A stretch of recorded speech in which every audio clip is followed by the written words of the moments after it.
ಜ್ಞಾನಲೋಕ ವಾಹಿನಿಗೆ ಸ್ವಾಗತ.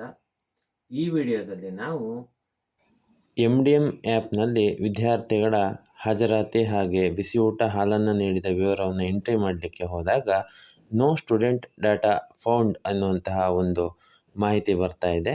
ಇಂತಹ ಸಮಸ್ಯೆಯನ್ನು ಯಾವ ರೀತಿಯಲ್ಲಿ ನಾವು ಪರಿಹಾರ ಮಾಡಿಕೊಳ್ಬೋದು ಎಂಬುದನ್ನು ತಿಳಿದುಕೊಳ್ಳೋಣ. ನೋಡಿ, ಈಗ ಸ್ಯಾಟ್ಸ್ ಆ್ಯಪನ್ನು ಓಪನ್ ಮಾಡಿದಾಗ ಅದರಲ್ಲಿ ವಿದ್ಯಾರ್ಥಿಗಳ ಟೋಟಲ್ ಎನ್ರೋಲ್ಮೆಂಟ್ ಎನ್ನುವಂಥದ್ದು ತೋರಿಸುತ್ತೆ. ಆದರೆ ಈ ವಿದ್ಯಾರ್ಥಿಗಳಿಗೆ ಅಟೆಂಡೆನ್ಸನ್ನು ಹಾಕಬೇಕಾಗದೆ ಅಥವಾ ಬಿಸಿಯೂಟವನ್ನು ನೀಡಿದಂತಹ ಮಾಹಿತಿಯನ್ನು ಅಲ್ಲಿ ಡಾಟಾವನ್ನು ಅಪ್ಲೋಡ್ ಮಾಡಲಿಕ್ಕೆ ಆಗ್ತಾಯಿಲ್ಲ. ಅದಕ್ಕೆ ಡೌನ್ಲೋಡ್ ಮಾಸ್ಟರ್ ಮಾಡಿದಾಗ ಕೆಲವೊಂದು ಸಂದರ್ಭಗಳಲ್ಲಿ ಹೊಸದಾಗಿ ವಿದ್ಯಾರ್ಥಿಗಳ ಸೇರ್ಪಡೆ ಈ ಥರದ್ದೆಲ್ಲ ಆದಾಗ ಡೌನ್ಲೋಡ್ ಮಾಸ್ಟರ್ನಲ್ಲಿ ನಾವು ಡೌನ್ಲೋಡ್ ಮಾಡಿಕೊಂಡಾಗ ಎಲ್ಲ ವಿದ್ಯಾರ್ಥಿಗಳ ಮಾಹಿತಿ ಬರುತ್ತೆ. ಆ ನಿಟ್ಟಿನಲ್ಲಿ ಈ ಒಂದು ಪ್ರಯತ್ನವನ್ನು ಮಾಡಿ ಕ್ಲಾಸನ್ನು ಸೆಲೆಕ್ಟ್ ಮಾಡಿಕೊಂಡು ಅದರಲ್ಲಿ ತುಂಬಬೇಕಾದಂತಹ ಮಾಹಿತಿಗಳನ್ನು ತುಂಬಿ ಫಿಲ್ ಅಟೆಂಡೆನ್ಸ್ ಅಂತ ಕೊಟ್ಟಾಗ ನೋ ಸ್ಟೂಡೆಂಟ್ ಡಾಟಾ ಫೌಂಡ್ ಅನ್ನುವಂತಹ ಒಂದು ಆಪ್ಷನ್ ಬರುತ್ತೆ. ಇದೊಂದು ದೊಡ್ಡ ಸಮಸ್ಯೆಯಾಗಿದ್ದು ಇದರಿಂದ ನಮಗೆ ವಿದ್ಯಾರ್ಥಿಗಳಿಗೆ ಅಟೆಂಡೆನ್ಸನ್ನು ಹಾಕಲಿಕ್ಕೆ ಆಗ್ತಾಯಿಲ್ಲ. ಹೀಗಾಗಿ ಮೊದಲು ನಾವು ಸ್ಯಾಟ್ಸ್ ವೆಬ್ಸೈಟ್ನಲ್ಲಿ ಲಾಗಿನ್ ಆಗಬೇಕಾಗತ್ತೆ. ಲಾಗಿನ್ ಆದ ಬಳಿಕ ಅದರಲ್ಲಿ student management class 1 to 10th ಅದರ ಮೇಲೆ ಕ್ಲಿಕ್ ಮಾಡಿದಾಗ ಅಟೆಂಡೆನ್ಸ್ ಡೀಟೇಲ್ಸ್ ಅಂತ ಒಂದು ಆಪ್ಷನ್ ಇದೆ. ಅಲ್ಲಿ ಕ್ಲಿಕ್ ಮಾಡಿದಾಗ ಡೈಲಿ ಅಟೆಂಡೆನ್ಸ್ ಅಂತ ಬರುತ್ತೆ. ಆ ಒಂದು ಆಪ್ಷನ್ನ ಮೇಲೆ ಕ್ಲಿಕ್ ಮಾಡಿ ಸಾಮಾನ್ಯವಾಗಿ ಈ ಹಿಂದೆ ನಾವು ಯಾವ ಥರ ಅಂದರೆ ಆ್ಯಪ್ ಬರೋದಕ್ಕಿಂತ ಮುಂಚೆ ನಾವು ವೆಬ್ಸೈಟಿಗೆ ಹೋಗಿ ಯಾವ ಥರ ಅಟೆಂಡೆನ್ಸನ್ನು ಹಾಕ್ತಾಯಿದ್ವು ಅದೇ ಥರ ಕ್ಲಾಸನ್ನು ಸೆಲೆಕ್ಟ್ ಮಾಡಿಕೊಂಡು ಸೆಕ್ಷನನ್ನು ಸೆಲೆಕ್ಟ್ ಮಾಡಿಕೊಂಡು ಅಟೆಂಡೆನ್ಸ್ ಬೈಯನ್ನು ಸೆಲೆಕ್ಟ್ ಮಾಡಿ ಸರ್ಚ್ ಕೊಟ್ಟಾಗ ನೀವು ಯಾವ ತರಗತಿಯನ್ನು ಸೆಲೆಕ್ಟ್ ಮಾಡ್ಕೊಂಡಿರ್ತೀರೋ ಆ ತರಗತಿ ಹಾಗೆ ಆ ಸೆಕ್ಷನ್ಗೆ ಸಂಬಂಧಪಟ್ಟ ಹಾಗೆಯೇ ಎಲ್ಲ ವಿದ್ಯಾರ್ಥಿಗಳ ಮಾಹಿತಿ ಅದರಲ್ಲಿ ಬರುತ್ತೆ. ಹಾಗೆ ಚೆಕ್ ಬಾಕ್ಸನ್ನು ಕ್ಲಿಕ್ ಮಾಡಲಿಕ್ಕೆ ಸಹ ಇರುತ್ತೆ. ಈಸ್ ಪ್ರೆಸೆಂಟ್ ಅಂತ ಇರುತ್ತೆ.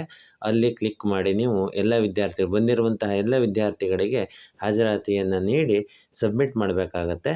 ಸಬ್ಮಿಟ್ ಮಾಡುವಾಗ ಅಲ್ಲಿ ಕೇಳಿದಂಥ ಆಪ್ಷನ್ಗೆ ಓಕೆ ಕೊಡಬೇಕಾಗುತ್ತೆ. ಎಲ್ಲ ವಿದ್ಯಾರ್ಥಿಗಳ ಮಾಹಿತಿಯನ್ನು ಅಟೆಂಡೆನ್ಸನ್ನು ಹಾಕಿ ಆದ ಬಳಿಕ ನಾವು ಸ್ಯಾಟ್ಸ್ MDM ವೆಬ್ಸೈಟ್ಗೆ ಹೋಗಿ ಅದರಲ್ಲಿ MDM ಬೆನಿಫಿಷರೀಸ್ ಅಂತ ಇದೆ, ಆ ಆಪ್ಷನ್ನ ಮೇಲೆ ಕ್ಲಿಕ್ ಮಾಡಬೇಕಾಗತ್ತೆ.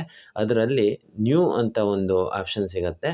ನ್ಯೂ ಆಪ್ಷನ್ನ ಮೇಲೆ ಕ್ಲಿಕ್ ಮಾಡಿದಾಗ ನಮಗೆ ಈಗಾಗಲೇ ನಾವು ಫಿಲಪ್ ಮಾಡಿರುವಂತಹ ಅಟೆಂಡೆನ್ಸ್ ಅಲ್ಲಿ ಲಭ್ಯವಾಗುತ್ತೆ. ಅದರ ಜೊತೆಯಲ್ಲಿ ಅದಕ್ಕೆ ತಕ್ಕ ಹಾಗೆ ವಿದ್ಯಾರ್ಥಿಗಳು ಅಂದರೆ ಮಿಲ್ಕ್ ರಿಸೀವ್ಡ್ ಹಾಗೆ MDM ರಿಸೀವ್ಡ್ ಅನ್ನುವಂಥ ಆಪ್ಷನ್ ಅದಾಗೆ ಸೆಲೆಕ್ಟ್ ಆಗಿರುತ್ತೆ. ಒಂದು ವೇಳೆ ಆಗದೇ ಇದ್ದರೆ ಅಥವಾ ಬಂದಿರುವಂಥ ವಿದ್ಯಾರ್ಥಿಗಳು ಯಾವುದನ್ನಾದರೂ ಸ್ವೀಕರಿಸದೇ ಇದ್ದರೆ ಅದನ್ನು ಅಲ್ಲಿ ಅವರ ಸಂಖ್ಯೆಯನ್ನು ಕಡಿಮೆ ಮಾಡಿ ಅಲ್ಲಿ ಮಾಹಿತಿಯನ್ನು ಫಿಲಪ್ ಮಾಡಿ ಸಬ್ಮಿಟ್ಟ ಮೇಲೆ ಕ್ಲಿಕ್ ಮಾಡಬೇಕಾಗುತ್ತೆ. ಆ ರಿಶೋರ್ ಅಂತ ಕೇಳುತ್ತೆ. ಓಕೆಯ ಮೇಲೆ ಕ್ಲಿಕ್ ಮಾಡಿದಾಗ ಪ್ರಿಸ್ಕ್ರಿಪ್ಷನ್ ಆ್ಯಡೆಡ್ ಸಕ್ಸಸ್ಫುಲಿ ಎನ್ನುವಂತಹ ಒಂದು ಪಾಪಪ್ ಮೆಸೇಜ್ ಮೇಲ್ಗಡೆ ಕಾಣುತ್ತೆ. ಇದಾದ ಬಳಿಕ ನೀವು MDM ಆ್ಯಪನ್ನು ಓಪನ್ ಮಾಡಿದಾಗ ಅದರಲ್ಲಿ ಈಗಾಗಲೇ ನೀವು ಹಾಕಿರುವಂತಹ ಮಾಹಿತಿಗೆ ತಕ್ಕನಾಗಿ ಮಿಲ್ಕ್ ರಿಸೀವ್ಡ್ ಮತ್ತು MDM ರಿಸೀವ್ಡ್ ಎಲ್ಲವೂ ಕಾಣುತ್ತೆ.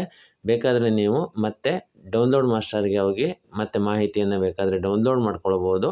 ಇದಾದ ಬಳಿಕ ನಿಮಗೆ ಪ್ರಸಕ್ತ ಶೈಕ್ಷಣಿಕ ವರ್ಷಕ್ಕೆ ಸಂಬಂಧಪಟ್ಟಂತೆ ಈ ಹಿಂದೆ ನಾವು ಯಾವ ಥರ ಅಟೆಂಡೆನ್ಸನ್ನು ಹಾಕ್ತಾಯಿದ್ವೋ ಅದೇ ಥರ ಅಟೆಂಡೆನ್ಸ್ ಹಾಕೋದಕ್ಕೆ ಅವಕಾಶ ಇರುತ್ತೆ. ನೋಡಿ, ಇಲ್ಲಿ ಸೆಲೆಕ್ಟನ್ನು ಮಾಡಿಕೊಂಡು ಫಿಲ್ ಅಟೆಂಡೆನ್ಸ್ನ ಮೇಲೆ ಕ್ಲಿಕ್ ಮಾಡಿದಾಗ ಆ ತರಗತಿಗೆ ಸಂಬಂಧಪಟ್ಟ ಹಾಗಿನ ವಿದ್ಯಾರ್ಥಿಗಳು ಡಿಸ್ಪ್ಲೇ ಆಗ್ತಾಯಿದೆ. ಮೊದಲೇನು ಬರ್ತಾಯಿತ್ತು ಅಂದರೆ ನೋ ಸ್ಟೂಡೆಂಟ್ ಡಾಟಾ ಫೌಂಡ್ ಅಂತ ಬರ್ತಾಯಿತ್ತು. ಈಗ ವಿದ್ಯಾರ್ಥಿಗಳ ಒಂದು ಹೆಸರು ಅದರಲ್ಲಿ ಡಿಸ್ಪ್ಲೇ ಆಗ್ತಾಯಿದೆ. ಈ ಮೂಲಕ ನಾವು ಎಲ್ಲ ವಿದ್ಯಾರ್ಥಿಗಳಿಗೆ MDM ಆ್ಯಪ್ನಲ್ಲಿ ಅಟೆಂಡೆನ್ಸ್ ಎಲ್ಲವನ್ನು ನೀಡ್ಬೋದಾಗಿದೆ. ಧನ್ಯವಾದಗಳು.